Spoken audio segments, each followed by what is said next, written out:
Kasus pembunuhan Vina dan Eki masuki babak baru, penggalan fakta perlahan mulai terungkap seiring berjalannya waktu dan derasnya sorotan publik. Apalagi ketika keluarga terpidana angkat bicara bahwa mereka mengaku mereka korban salah tangkap. Terakhir DPO yang bernama Peggy alias Peron juga dikabarkan tertangkap di Bandung, Jawa Barat. Betulkah ia merupakan otak pembunuhan Vina? Apakah lantas misteri ini sudah terpecahkan? 8 tahun berlalu, mengapa hingga kini aparat masih kesulitan menelusuri teka-teki kasus Vina? Selengkapnya kita ulas dalam The Prime Show bersama saya, Abraham Silaban.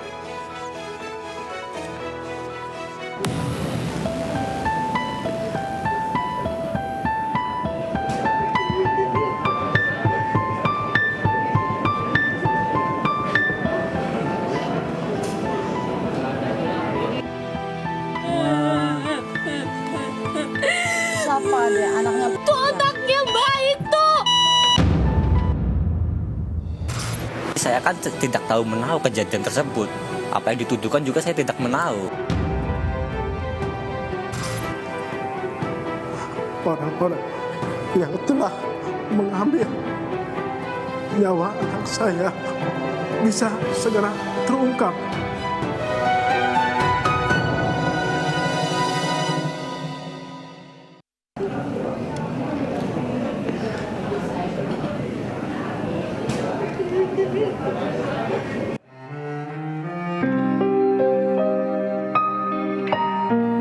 Kisah tragis dua sejoli Vina dan Eki, korban serangan geng motor di Cirebon tahun 2016 silam, kembali mencuat dan memasuki babak baru setelah 8 tahun membisu. Mirisnya kematian sepasang kekasih Vina dan Eki menyisakan misteri. 7 orang pelaku dipidana seumur hidup, 1 orang pelaku telah bebas, dan 3 pelaku masih buron. Keluarga pun terus berjuang mengungkap fakta yang masih menjadi teka-teki demi memperoleh keadilan bagi Vina dan Eki. Keluarga pengennya cepet ketangkep lah. Cepet ketangkep, cepet diadili juga kayak yang lainnya. Gitu. Karena sudah menghilangkan nyawa orang kan. 8 tahun berlalu sejak peristiwa ini, namun fakta mengejutkan lainnya terungkap ke publik. Salah satu terpidana kasus ini bernama Saka Tatal mengungkapkan bahwa ia menjadi korban salah tangkap dalam kasus Vina. Ia merasa tidak pernah mengenal Vina dan Eki, apalagi membunuh keduanya.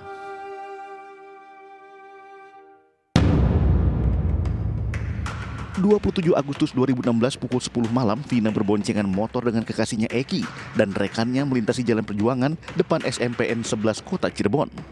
Di perjalanan, korban dilempari batu oleh 11 orang pelaku gerombolan bermotor. Saat terjatuh, kedua korban dibawa ke depan SMPN 11 Talun, Cirebon, dan dianiaya oleh para pelaku. Bahkan Vina mengalami pemerkosaan. Usai menghabisi nyawa kedua korban, para pelaku membawa dan meninggalkan jasad di jembatan Kepongpongan agar terlihat seperti peristiwa kecelakaan. Vina pun meninggal dunia di rumah sakit. Jembatan Talun di Jalan Pangeran Cakrabuana, Kabupaten Cirebon, Jawa Barat menjadi salah satu lokasi di mana Eki dan Vina dianiaya oleh para pelaku. Saya Abraham Silaban mencoba menyusuri lokasi kejadian di jam yang sama ketika Eki dan Vina dianiaya di kegelapan dalam sunyinya malam. Jadi saya Abraham Silaban, saya akan mengajak Anda untuk melihat satu persatu lokasi di mana Eki dan Vina mengalami penganiayaan oleh 11 anggota geng motor. Ini adalah titik pertama.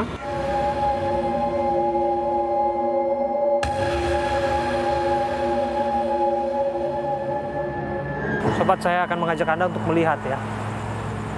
Persis kami melakukan tapping siaran ini di atas jam 7 malam, jam di mana peristiwa tragis itu menimpa almarhumah dan kekasihnya. Oke, boleh nyalain lampu. Nah, ini lokasi yang tergolong sepi ya. Coba dimatiin lampunya. Nah, gelap sekali. Ini adalah suasana di sini tanpa penerangan, sepi, yang ada hanyalah suasana kendaraan yang melintas. Tapi yang jelas di tempat ini disebutkan menjadi salah satu tempat di mana kedua korban mengalami penganiayaan. Coba nyalain lagi. Nyalain lagi. Oke. Kita akan lihat lokasinya. Nah, kalau kita lihat di lokasi, di sini persis nih. Anda bisa lihat nih. Di sini banyak sekali pohon pisang. Rumput-rumput liar. Dan di atas sana adalah ada flyover ya. Di tempat ini disebutkan komplotan ataupun kelompok geng motor 11 orang dengan keji menganiaya almarhumah Vina dan juga kasihnya Eki yang juga disebutkan menghembuskan napas terakhirnya di sini. Karena terjadinya gesekan ataupun percekcokan di antara pelaku dan korban. Sebentar Mas. Nah, kita tanya nih warga di sini. Dengan siapa namanya Mas? Dengan Mas Akbar. Mas Akbar. Habis main futsal nih kelihatannya Mas. Iya, ini baru selesai. Ayo futsal ya. Oke. Mau pulang ke rumah ya? Iya. Oke, boleh geser ke sini sedikit supaya kita nggak menghalangi orang yang lagi melintas. Oke. Mas Akbar dan sini Mas dengan Mas siapa?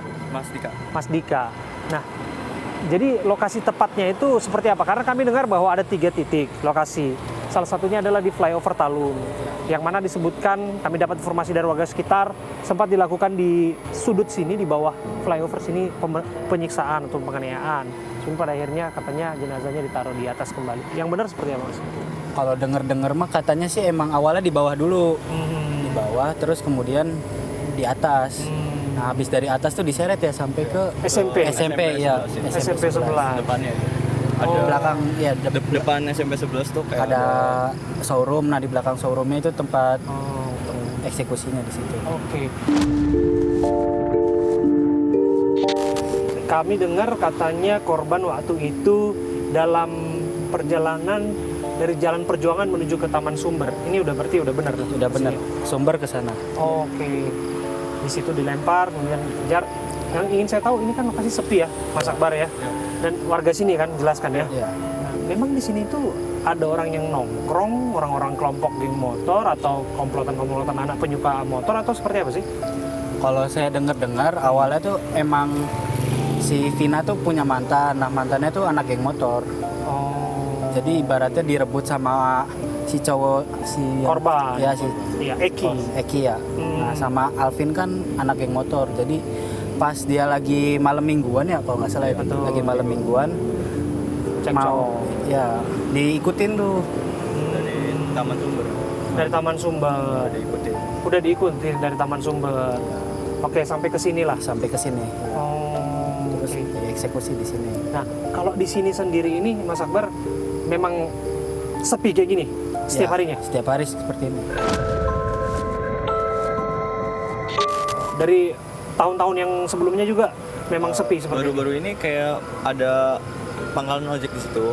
Ada Oke. bawa-bawa biasanya ngumpul berapa ya jarang-jarang juga sih kumpul-kumpul kayak gitu. Oh, Kalau waktu kejadian 2016 emang sepi banget di sini. sepi banget ya. Ya.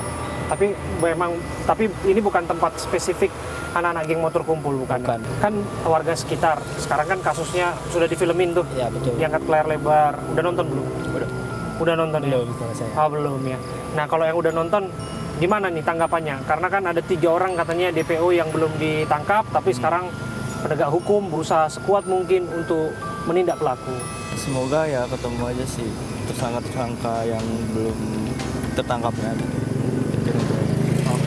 Kalau Mas Akbar sendiri ada merasa resah nggak dengan ada informasi bahwa komplotan geng motor yang disebut terlibat di dalam ini, sekalipun ini sudah terjadi 8 tahun yang lalu ya, Ya, betul. tapi kan kita tetap aja ada rasa kegundahan, apalagi ekspos di layar lebarnya dapat penonton banyak, belum lagi ekspos beritanya juga lumayan banyak gitu loh. Bagaimana tanggapan sebagai warga sekitar?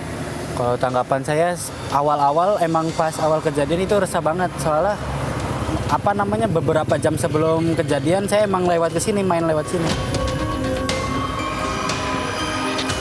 Ini kan saya lihat ada lampu-lampu nih sebetulnya ya.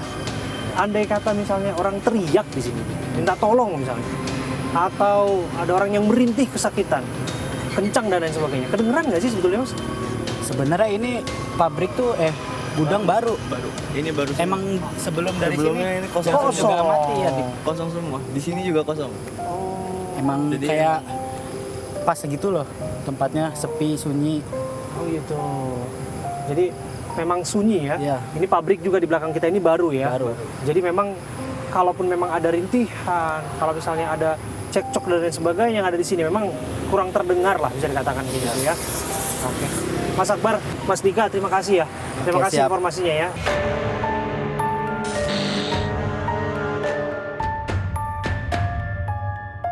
Sobat, saya Abraham Silaban. Saya ada di Flyover Talun.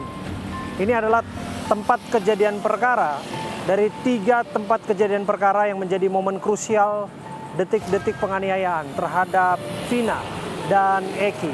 Di flyover ini, di Desa Kepongpongan, Kabupaten Cirebon, Jawa Barat. Ini adalah lokasi di mana kedua korban ditemukan. Kedua korban sengaja diposisikan telungkup seolah-olah menabrak pembatas jalan dan terjadi kecelakaan tunggal di sini. Tapi pada fakta yang ditemukan berdasarkan dari hasil persidangan dan vonis yang dijatuhkan bahwa mereka adalah korban penganiayaan dan Vina almarhumah juga korban pemerkosaan. Sungguh ini tragis, sungguh ini sangat disayangkan. Saya sengaja berdiri malam hari ini di sini untuk menunjukkan kepada Anda lagi dan lagi ambience ataupun gambaran secara utuh bagaimana kira-kira peristiwa itu terjadi pada malam itu. Waktu pada malam itu tak jauh berbeda ketika kami berada di sini. Pukul 9 malam hari, yang mana disebutkan di tempat ini jugalah pertama terjadi kontak antara geng motor, komplotan geng motor 11 orang, yang kemudian disebutkan melakukan pengejaran dari arah SMP 11 Cirebon dan menyenggol ataupun melakukan penyerangan terhadap Eki yang saat itu berboncengan dengan kekasihnya almarhumah Vina. Pada saat itu mereka terjatuh dan disitulah terjadi penganiayaan. Penganiayaan itu terjadi tak jauh dari tanjakan flyover Talun, dan di tanjakan ini pula lah pada saat itu para pelaku mengeluarkan berbagai alat-alat kekerasan seperti batu, bambu, bahkan disebutkan ada yang menghunuskan samurai. Dari sini kemudian kedua korban dibawa ke bawah flyover.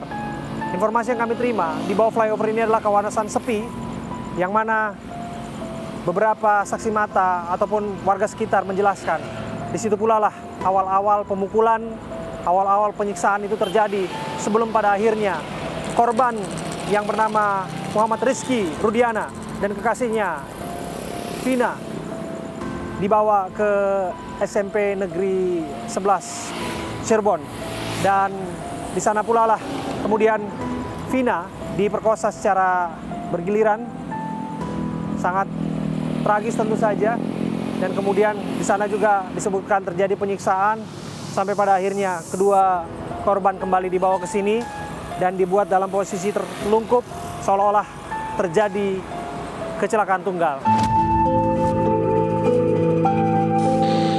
Selanjutnya, saya Abraham Silaban menuju Jalan Bakti. Di lokasi ini, Eki dan Vina kembali dianiaya. Bahkan, di belakang tembok showroom ini, Vina diperkosa.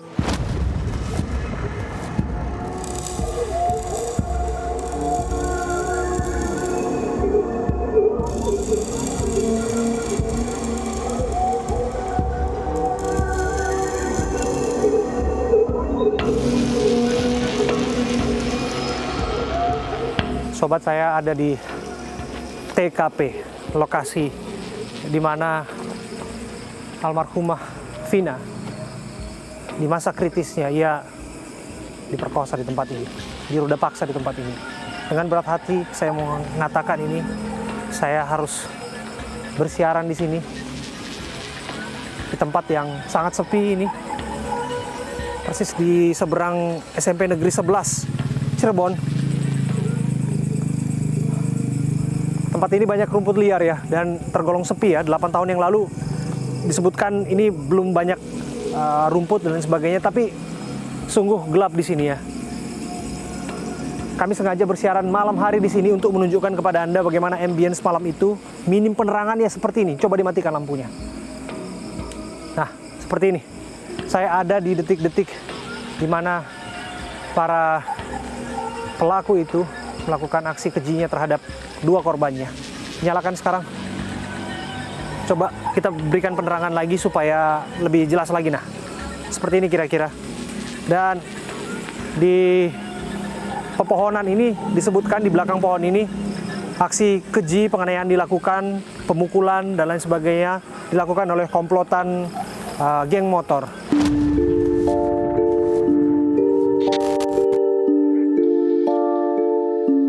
Disebutkan di belakang tembok. Saya akan coba naik nih, melihat langsung lebih dekat lokasi pada malam hari itu. Di mana? Ayo. Kita akan lihat lagi. Di belakang tembok inilah disebutkan peristiwa tragis itu menimpa almarhumah Vina dan juga kekasihnya Eki. Di tempat ini, tempat yang sepi, tempat yang menjadi saksi bisu, tembok ini menjadi tembok yang saya harus katakan juga menjadi saksi bisu. Peristiwa keji itu harus dialami oleh seorang almarhumah. Sampai pada akhirnya ia mengalami penyiksaan dan diruda paksa di sini. Dan kemudian korban sekarat dibawa kembali ke flyover Talun. Mereka dibawa ke sini pukul 9 malam. Pukul 9 malam dibawa ke sini. Dan disebutkan bahkan ada informasi yang kami terima bahkan sampai hampir tengah malam, sampai sebelum pada akhirnya para korban dikembalikan ke flyover Talun dan dibuatlah cerita skenario bahwa mereka mengalami kecelakaan tunggal.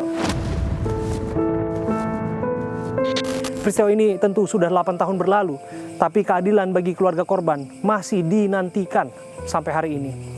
Bahwasanya kami hadir di sini untuk memberikan keterangan demi keterangan, menggali informasi demi informasi terkait dengan peristiwa ini, fakta-fakta baru di lapangan, mengingatkan kepada kita betapa pentingnya hukum di Republik ini harus ditegakkan. Sekalipun langit dan bumi runtuh dan binasa, hukum harus berdiri tegak bagi mereka-mereka yang mengalami ketidakadilan. Saya Abraham Silaban, saya berdiri di sini dan saya menunjukkan komitmen kami untuk mencari keterangan demi keterangan, fakta-fakta di lapangan terkait dengan kasus ini. Lagi dan lagi, dengan segala hormat kami kepada keluarga korban, dengan segala hormat kami kepada keluarga korban, kami mohon maaf andai kata ini membongkar, membuka luka lama, tapi apa yang kami sampaikan di sini adalah kebenaran. Harapannya dengan diungkapnya kebenaran, maka keadilan dapat ditegakkan. Saya Abraham Silaban, kami akan telusuri secara lengkap kasus ini.